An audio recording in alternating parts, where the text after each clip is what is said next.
1. சுயமரியாதை வளர்த்துக் கொள்ளுங்கள். உங்களை நீங்களே மதிக்கத் தொடங்கினால் மற்றவர்களும் மதிக்க ஆரம்பிப்பார்கள். 2. உங்கள் வார்த்தைக்கு நம்பிக்கை கொடுங்கள். சொன்னதை செய்பவன் செய்பவள் என்ற பெயர் உங்கள் மதிப்பை உயர்த்தும். 3. அதிகமாக வேண்டாம். தேவையான அளவுக்கு மட்டும் பேசுங்கள். அமைதியான கண்ணியம் பல நேரங்களில் வார்த்தைகளை விட வலிமையானது. 4. உங்களை குறைக்கும் இடங்களை விட்டு விலகுங்கள். மதிப்பு கிடைக்காத இடத்தில் இருப்பது உங்கள் மதிப்பை நீங்களே குறைப்பது. 5. கற்றுக்கொண்டே இருங்கள்.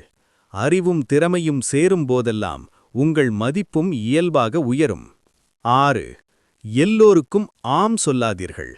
தேவையான நேரத்தில் இல்லை சொல்லத் தெரிந்தவர்களுக்கே மதிப்பு இருக்கும். 7. நேரத்தை மதியுங்கள். உங்கள் நேரத்தையும் மற்றவர்களின் நேரத்தையும் மதிப்பவன் மதிப்படைவான். 8. நேர்மையாக வாழுங்கள். நேர்மை மெதுவாக முன்னேற்றினாலும் நிலையான மதிப்பை தரும்.